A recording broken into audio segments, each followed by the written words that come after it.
ఆరోపణలు బలంగా వినపడుతున్నటువంటి పరిస్థితి ఉంది. దాన్ని ఓకే. ఎస్. తేల్చాల్సింది అయితే మాత్రం ఓకే దర్యాప్తు సార్. అధికారులు.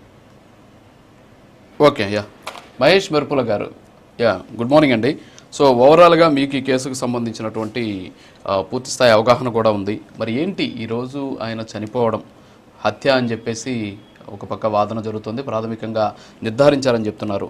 ఈ ఘటన జరిగిన వెంటనే వైఎస్ఆర్ కాంగ్రెస్ పార్టీకి సంబంధించినటువంటి సోషల్ మీడియా, ఆ పార్టీ నాయకులు కొంతమంది బయటకు వచ్చి ఇది ఆత్మహత్య, ఒత్తిడి తట్టుకోలేక కొంతమంది పేర్లు చెప్పంటే ఆయన భయపడి ఆత్మహత్య చేసుకున్నారు అని చెప్పేసి వీళ్ళే చెప్పేశారు. యాక్చువల్గా ఏదైనా ఘటన జరిగిన వెంటనే దాని మీద విచారణ జరపాలి, వాస్తవాలు చెప్పాలని చెప్పాలి, కానీ అసలు ఏం జరిగింది అనేటటువంటి దాన్ని డిసైడింగ్ ఫ్యాక్టర్లోకి వెళ్ళిపోకూడదు. మరి అలాంటి జడ్జిమెంట్ ఇచ్చేసినటువంటి సిచ్యువేషన్ ఏమంటారు సార్ దీని మీద?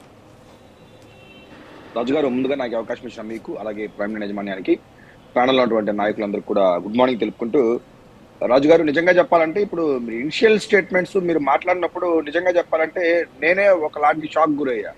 మీరు స్టార్టింగ్ చెప్పారు పరకామణి కేసులో ఇలా చనిపోవడం అనేది ఒక షాకింగ్ న్యూస్ అంటే, నాకు అది నేను నైటే తెలిసింది కాబట్టి అది ఓకే, కానీ బట్ మిమ్మల్ని కూడా టార్గెట్ చేశారంటే కంటెంట్ మీరు ఏదైతే ప్రజెంట్ చేశారో అదైతే మాత్రం నాకు నిజంగా చెప్పాలంటే అది నాకు షాకింగ్ అనిపించింది. ఎందుకంటే తిరుపతి సర్కిల్స్ లో మీరు ఎలా ఉంటారు, మీడియాలో మీరు ఎంత స్ట్రాంగ్ గా ఉంటారు, మీరు ఏ విధంగా పోరాటం చేస్తా అంటారు, లేకపోతే ఎన్నో విషయాల మీద మీరు ఎలా పబ్లిక్ డొమైన్ లో దాన్ని తీసుకొచ్చి పెట్టి ప్రజలకు ప్రభుత్వానికి ఏ విధంగా మీరు నిలదీస్తా ఉంటారు, వాళ్ళకి పక్షాన్ని నిలబడుతుంటారు విషయాన్ని మేమందరం కూడా గత కొన్ని సంవత్సరాలుగా చూస్తున్నాం.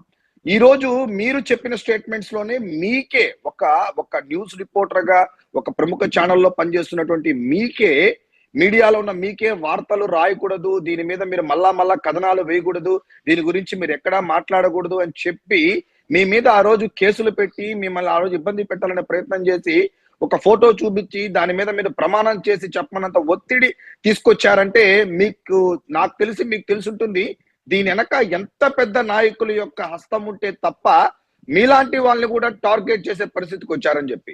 ఎందుకంటే నేను చెప్పలేదు మహేష్ గారు, నేను ఇప్పటి వరకు చెప్పలేదు ఒక మాట. ఆ రోజు ఒక పోలీస్ అధికారి నన్ను ఇంట్రాగేషన్ పేరుతోటి వేధించిన ఒక పోలీస్ అధికారి నిన్ను తీసుకెళ్లి తిరుమల కొండలో ఎన్కౌంటర్ చేసినా అడిగే దిక్కు లేరు తెలుసా, వ్యవస్థలన్నీ ఏకమైపోయాయి, నువ్వేం చేయగలవు అని చెప్పి నన్ను బెదిరించినటువంటి పరిస్థితి అండి. చూడండి ఎంత దారుణమైన.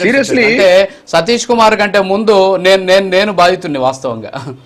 ఇప్పుడు సీరియస్ గా చెప్పాలంటే ఇప్పుడు మీరు మాలాగా ఇప్పుడు మేమేదో ఒక ప్యానెల్లో కూర్చొని ఉంటాం, ఒక పార్టీ తరపున కూర్చొని ఉంటాం, రాజకీయంగా స్టేట్మెంట్లు ఇస్తాము, లేదంటే మాకు అనుకూలంగా మాట్లాడతాము, వచ్చిన వాళ్ళ అనుకూలంగా వాళ్ళ పార్టీకి అనుకూలంగా మాట్లాడతారనేది జనరల్ గా డిబేట్స్ జరుగుతూ ఉంటుంది. బట్ మీరు ఒక మోడరేటర్ గా లేకపోతే ఒక ఛానల్ ప్రతినిధిగా మీరు ఇన్ని సంవత్సరాలు జర్నలిజం లో ఉన్నటువంటి మీకు ఈ రోజు అటువంటి మాటలు వచ్చాయి, అటువంటి మాట మీరు చెప్తున్నారంటే మీకు ఎంత ఒత్తిడి వచ్చి ఉంటుంది, మీరు ఎంత ఇబ్బంది పడి ఉంటారనేది నేను ప్రత్యక్షంగానో లేకపోతే ఇంకో విధంగా దాన్ని ఎక్స్పెక్ట్ చేయగలను. ఇప్పుడు మీరు చెప్పిన మాట ఏదైతే ఉందో, భగవంతుడు వెంకటేశ్వర స్వామి మీ పక్క ఉన్నారు కాబట్టి ఈ రోజు డిబేట్ లో మీరు ఉన్నారని నేను అనుకుంటున్నాను. రాజు గారు, సీరియస్లీ నాకైతే చాలా బాధేస్తాను. ఏంటంటే ఆ రోజు మిమ్మల్ని తిరుమల తీసుకెళ్లి ఎన్కౌంటర్ చేసేస్తే అన్ని వ్యవస్థలు కలిసిపోయినాయంటే మీనింగ్ ఏంటి? సో ఇటువంటి ఇది ఎప్పుడు జరిగింది, ఏ ప్రభుత్వంలో జరిగింది, ఎవరు మాట్లాడిచ్చారు, అప్పుడు ప్రభుత్వం ఎవరుంది, ఎవరు అధికారులు ఉందని కూడా అందరికీ కూడా ఈ యొక్క వైట్ పేపర్ లాగా అందరికీ తెలిసిన విషయాలే. ఇప్పుడు కూడా తీసుకోండి, ఇంతకు ముందు మన రామాంజనేయులు సార్ గారు కృష్ణారాయణ సార్ గారు చెప్పినట్టు 100% ఈ యొక్క పరకామణి కేసుని టోటల్ గా డైరెక్ట్ చేసింది కోర్టు మాత్రమే. ఎవరైతే గంగినేని రామకృష్ణ ప్రసాద్ గారు ఉన్నారో ఆయనే ఈ యొక్క టోటల్ కేసుని సిడిఏ వాళ్ళకి అలాగే ఏసీబీ వాళ్ళకి డైరెక్ట్ చేసి డిసెంబర్ 2వ తేదీ లోపల ఈ యొక్క కేసుకు సంబంధించిన రిపోర్ట్స్ ని మీకు ప్రొడ్యూస్ చేయాలని చెప్పి చాలా బలంగా చెప్పడం జరిగింది.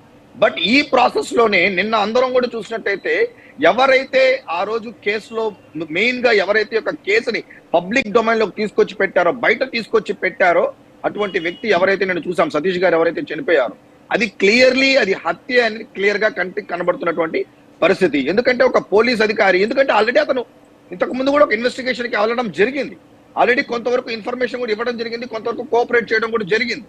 సో ఇప్పుడు రెండోసారో లేకపోతే మళ్ళా వెళ్ళి మాట్లాడితే పెద్ద తలలు బయట వస్తాయి దీని యొక్క ప్రాసెస్ లో. ఆ రోజు ఎవరెవరైతే అధికారులు ఉన్నారో, ఎవరెవరైతే రాజకీయ నాయకులు ఉన్నారో, అక్కడ ఎవరైతే బోర్డులో బలంగా పనిచేశారో వాళ్ళందరూ పేర్లు కూడా బలంగా వస్తుందనే విషయం అందరికీ తెలిసిన తరుణంలో ఇతన్ని ఏదో విధంగా మనం చెయ్యాలి అనే ఉద్దేశంతోనే ఈ రోజు చేసినటువంటి ఒక దుర్మార్గమైనటువంటి ఒక చర్య చెప్పాలన్నట్టయితే. ఎందుకంటే మీకు నిజంగానే మీకు ఏం సంబంధం లేదు, మీరేమి రాజీ చేయలేదు, మీరేమి కాంప్రమైజ్ చేయలేదు, మీరు శుద్ధ పూసలు, మీకేమీ సంబంధం లేదని మీరు క్లియర్ గా వదిలేసినట్టయితే ఇది ఇంకొక విధంగా వెళ్ళేది చెప్పాలన్నట్టయితే. ఈ రోజు ఇది డైరెక్ట్ చేసేది కూడా కోర్టే. ఇది చెప్పాలంటే ఇది లే రాజకీయ నాయకుడు కానీ ఏ పార్టీ కూడా దీంట్లో ప్రమేయం అనేది లేదు. ఇంకోటి అసలు కాంప్రమైజ్ చేయడం అనేది ఆ రోజు అసలు ఎలా కుదురుతుంది? నిజంగా చెప్పాలంటే ఇద్దరు వ్యక్తుల మధ్య జరిగిన అసలు లోక్ అదాలత్లో ఇటువంటి కేసులకి ఇదేమన్నా ఇద్దరు వ్యక్తుల మధ్య జరిగినటువంటి కాంప్రమైజా? నేను మీ ఇంట్లో ఎత్తుకున్నానండి, తిరిగి మీకు ఇచ్చేస్తానండి చెప్పడానికి. ఒక టిటిడి లాంటి సంస్థలో ఏదైతే ఫారిన్ కరెన్సీ ఉందో అటువంటి దాన్ని చోరీ చేసి తీసుకున్నప్పుడు దాన్ని ఐడెంటిఫై చేసిన వ్యక్తి కేసు పెట్టాలని పెట్టినప్పుడు దాన్ని లోక్ అదాలత్లో కాంప్రమైజ్ చేయాల్సినటువంటి అవసరం ఏముంది? అక్కడ అధికారికి పడాల్సిన శిక్ష పడకుండా వెనక నిలబడిన వాళ్ళు ఎవరున్నారు? ఇప్పుడు నేను అంటున్నానండి, ఖచ్చితంగా ఇప్పుడు రవికుమార్ గారికి కూడా ఈ యొక్క ప్రభుత్వం, మా ప్రభుత్వం వాళ్ళకి ఇమ్మీడియట్ గా అతన్ని కూడా కాపాడుకోవాల్సిన బాధ్యత ఎంతైనా ఉంది. ఎవరెవరైతే ఇన్వాల్వ్మెంట్ ఉన్నారో, ఎవరెవరైతే ఈ యొక్క నిజాలు చెప్పడానికి రెడీగా ఉన్నారో, సిద్ధంగా ఉన్నారో వాళ్ళందరినీ కూడా ఈ రోజు ఈ ప్రభుత్వం కాపాడుకుంటే తప్ప వెంకటేశ్వర స్వామికి మనం న్యాయం చేసిన అవుతాం, అప్పుడు మాత్రమే తప్ప. లేదంటే మాత్రం ఖచ్చితంగా మనం దేవుడికి కూడా అన్యాయం చేసిన అవుతాం. ఈ రోజు ఎవరో భక్తులు వేసుకొచ్చిన డబ్బులు సంబంధించినటువంటి ఒక పరకా మనీ కేసు చెప్పాలన్నట్టయితే దిస్ ఇస్ వెరీ సెన్సిటివ్. మామూలు కాదు, ఏదో దొంగతనం ఇంట్లో జరిగింది అక్కడ జరిగిందంటే భక్తులు వేసినటువంటి దాన్ని దాన్ని థెఫ్ట్ చేసే ప్రాసెస్ లో దాన్ని కనుక్కున్నటువంటి ఒక అధికారి ఎవరైతే ఉన్నారో అతను ఈ రోజు తన యొక్క వర్షన్ చెప్పే ప్రాసెస్ లో, తన నిజాలు చెప్పే ప్రాసెస్ లో ఇటువంటి దాడి జరగడం, ఇటువంటి హత్య, ఇది definitely it's a planned murder. ఎందుకంటే మీరు అన్నట్టు it is very too early to give all the statements. ఎందుకంటే అక్కడ క్లియర్ గా తెలిసిపోతాను ఒక అతనికి ఆత్మహత్య చేసుకోవాల్సిన అవసరం అయితే ఖచ్చితంగా ఉండదు రాజు గారు. ఎందుకంటే హీఈస్ వెరీ బోల్డ్. అతను అప్పటికే కొన్ని విషయాలు కూడా పబ్లిక్ పోలీస్ వాళ్ళకు కూడా తెలియజేయడం జరిగింది, ఇన్వెస్టిగేషన్స్ వాళ్ళకు కూడా తెలియజేయడం జరిగింది. కాబట్టి అతను ఆత్మహత్య చేసుకోవాల్సిన పరిస్థితి మాత్రం కాదు. ఎందుకంటే ఈ గవర్నమెంట్ కానీ ఒక సిస్టమ్ అంతా కూడా అతనికి ప్రొటెక్షన్ ఇవ్వడానికి అతను ధైర్యంగానే చెప్పుంటారు. నిన్న కూడా ఆయన వెళ్లే ప్రాసెస్ లో డెఫినెట్లీ అతనికి వచ్చినటువంటి ప్రజలు బడా నాయకులు అన్ని అవసరం లేదు రాజు గారు. ఎందుకంటే మళ్ళా మీ గురించి చెప్పి మళ్ళా మిమ్మల్ని అనవసరంగా తిరిగి మళ్ళా ఈ యొక్క డొమైన్ లో తీసుకొచ్చి పెట్టి ఇబ్బంది పెట్టదలుచుకోలేదు నేనైతే చెప్పాలంటే. ఎందుకంటే మీకే అంత ఒత్తిడి ఇచ్చిన వాళ్ళు ఇంకా అతనికి ఎంత ఒత్తిడి ఇచ్చుంటారో అని అది అందరం కూడా గ్రహించగలం. ఒక సాధారణమైనటువంటి మీకే లాంటి పరిస్థితి ఉన్నప్పుడు కళ్ళ ముందు చూసిన వ్యక్తి, ఆ కేసులో ఇన్వాల్వ్ అయినటువంటి వ్యక్తి, రాజీలో ఉన్నటువంటి వ్యక్తి, రేపు భవిష్యత్తులో అన్ని విషయాలు తెలిసినటువంటి వ్యక్తికి ఏ విధమైన ఒత్తిడి ఇచ్చుంటారో అని చెప్పి దీన్ని నేను పొలిటికల్ గా ఏ రాజకీయ నాయకులు కూడా దీన్ని మాట్లాడడం కూడా అంత కరెక్ట్ కాదు. సో లెట్స్ సీ, ఇది కోర్టు డైరెక్షన్ లో జరుగుతుంది, సిఐడి డైరెక్షన్ లో జరుగుతుంది, ఏసీబీ వాళ్ళు ఆల్రెడీ ఇన్వెస్టిగేషన్స్ తీసుకొచ్చారు.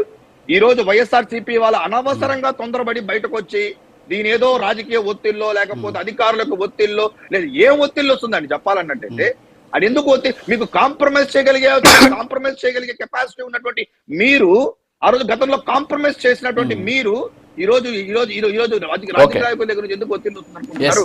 సో కాబట్టి ఇది డెఫినెట్లీ ఇది ఒక హత్యగానే మనం భావించాలా. నాకు తెలిసి బై టుడే ఈవినింగ్ ఇంకా సేపట్లో దాని మీద కూడా మనకు పూర్తి రిపోర్ట్స్ వస్తుంది. అంత ఈజీగా తప్పించుకోవడానికి అవకాశం లేదు. టెక్నికల్ ఎవిడెన్స్ అంతా కొంత స్ట్రాంగ్ గా అవుతుంది. ఆయన ఎవరికి కాల్ చేశారు, ఎవరితో మాట్లాడారు, ఎవరు థ్రెట్ చేశారు, ఆయన కాల్ రికార్డింగ్స్ అంతా కూడా బయట వస్తుంది. చాలా విషయాలు కూడా బయట ఖచ్చితంగా దొరుకుతారని అనుకుంటున్నాను. ఓకే సార్, ఓకే అండి. ఓకే, కారుమంచి రమేష్ గారు గుడ్ మార్నింగ్. సో నిన్న ఘటన జరిగిన వెంటనే వైఎస్ఆర్ కాంగ్రెస్ పార్టీ ఒక ట్వీట్ చేయడం, తర్వాత మీ పార్టీకి సంబంధించినటువంటి కరుణాకర్ రెడ్డి గారు బయటికి రావడం, తర్వాత మీ పార్టీకి సంబంధించిన కొంతమంది నాయకులు వచ్చి ఇది ఆత్మహత్య, అతన్ని కొంతమంది వైఎస్ఆర్ కాంగ్రెస్ పార్టీకి సంబంధించినటువంటి నాయకుల పేర్లు బయటికి చెప్పమని